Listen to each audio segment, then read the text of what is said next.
CHAPTER XXVII. GRIEF. Late the following evening I thought I would like to look at her once more. So, conquering an involuntary sense of fear, I gently opened the door of the salon and entered on tiptoe. In the middle of the room, on a table, lay the coffin, with wax candles burning all round it on tall silver candelabra. In the further corner sat the chanter, reading the psalms in a low, monotonous voice. I stopped at the door and tried to look, but my eyes were so weak with crying, and my nerves so terribly on edge, that I could distinguish nothing. Every object seemed to mingle together in a strange blur: the candles, the brocade, the velvet, the great candelabra, the pink satin cushion trimmed with lace, the chaplet of flowers, the ribbon cap, and something of a transparent wax-like colour. I mounted a chair to see her face, yet where it should have been I could see only that wax-like transparent something. I could not believe it to be her face. Yet, as I stood gazing at it, I at last recognized the well-known, beloved features. I shuddered with horror to realize that it was she. Why were those eyes so sunken? What had laid that dreadful paleness upon her cheeks, and stamped the black spot beneath the transparent skin on one of them? Why was the expression of the whole face so cold and severe? Why were the lips so white, and their outlines so beautiful, so majestic, so expressive of an unnatural calm that as I looked at them a chill shudder ran through my hair and down my back? Somehow, as I gazed, an irrepressible, incomprehensible power seemed to compel me to keep my eyes fixed upon that lifeless face. I could not turn away, and my imagination began to picture before me scenes of her active life and happiness. I forgot that the corpse lying before me now, the thing at which I was gazing unconsciously, as at an object which had nothing in common with my dreams, was she. I fancied I could see her, now here, now there, alive, happy, and smiling. Then some well-known feature in the face at which I was gazing would suddenly arrest my attention, and in a flash I would recall the terrible reality and shudder, though still unable to turn my eyes away. Then again the dreams would replace reality. Then again the reality put to flight the dreams. At last the consciousness of both left me, and for a while I became insensible. How long I remained in that condition I do not know, nor yet how it occurred. I only know that for a time I lost all sense of existence, and experienced a kind of vague blissfulness, which, though grand and sweet, was also sad.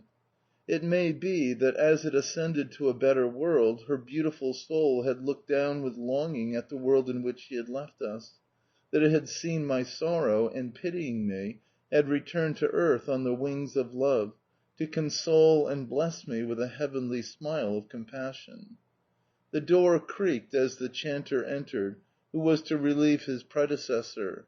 The noise awakened me, and my first thought was that, seeing me standing on the chair in a posture which had nothing touching in its aspect, he might take me for an unfeeling boy who had climbed on to the chair out of mere curiosity. Wherefore I hastened to make the sign of the cross, to bend down my head, and to burst out crying. As I recall now my impressions of that episode, I find that it was only during my moments of self-forgetfulness that my grief was wholehearted. True, both before and after the funeral I never ceased to cry and to look miserable, yet I feel conscience-stricken when I recall that grief of mine, seeing that always present in it there was an element of conceit, of a desire to show that I was more grieved than any one else, of an interest which I took in observing the effect produced upon others by my tears, and of an idle curiosity leading me to remark Mimi's bonnet and the faces of all present. The mere circumstance that I despised myself for not feeling grief to the exclusion of everything else, and that I endeavoured to conceal the fact, shows that my sadness was insincere and unnatural. I took a delight in feeling that I was unhappy, and in trying to feel more so. Consequently this egotistic consciousness completely annulled any element of sincerity in my woe. That night I slept calmly and soundly, as is usual after any great emotion, and awoke with my tears dried and my nerves restored. At 10 o'clock we were summoned to attend the pre-funeral requiem. The room was full of weeping servants and peasants who had come to bid farewell to their late mistress.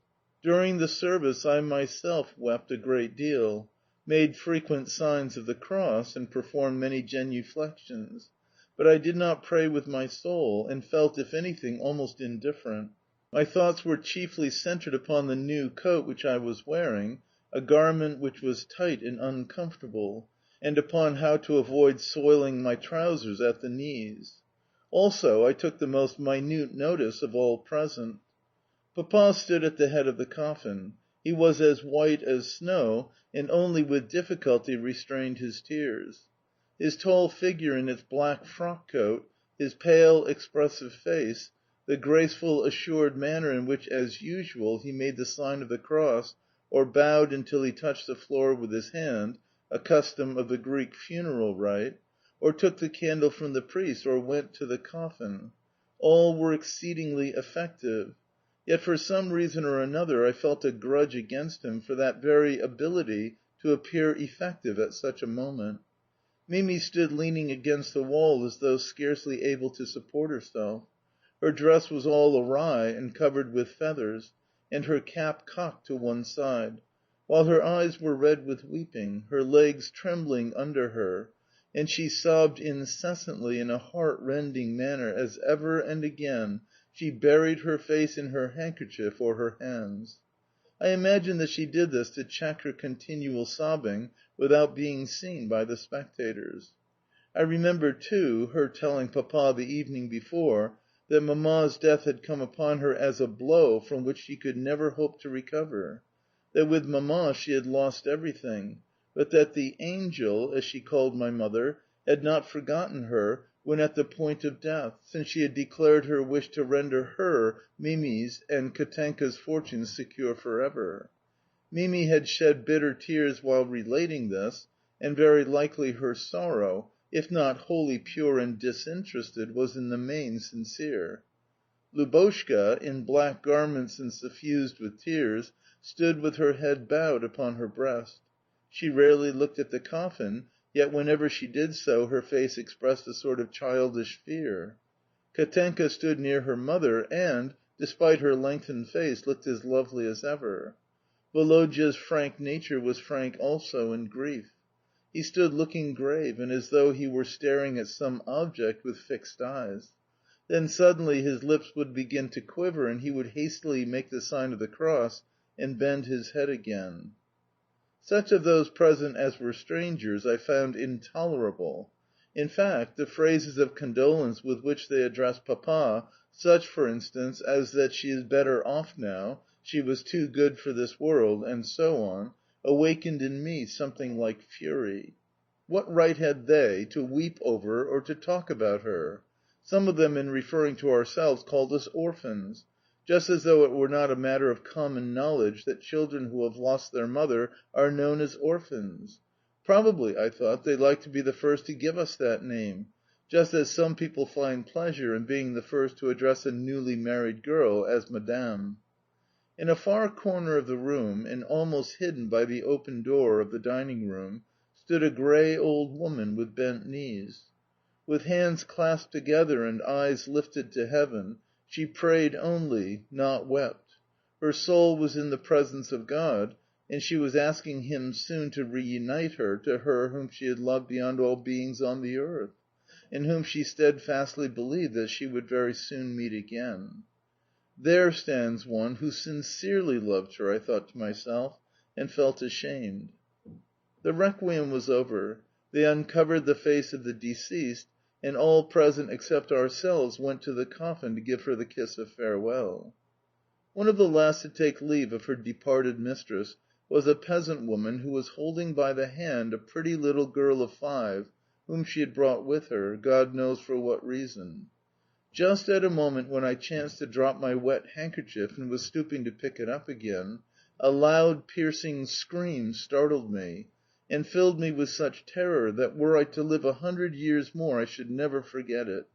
Even now the recollection always sends a cold shudder through my frame. I raised my head.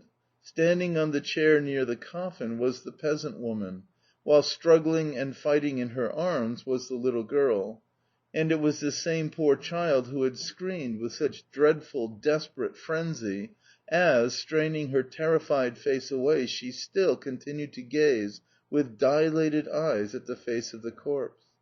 I too screamed in a voice perhaps more dreadful still, and ran headlong from the room.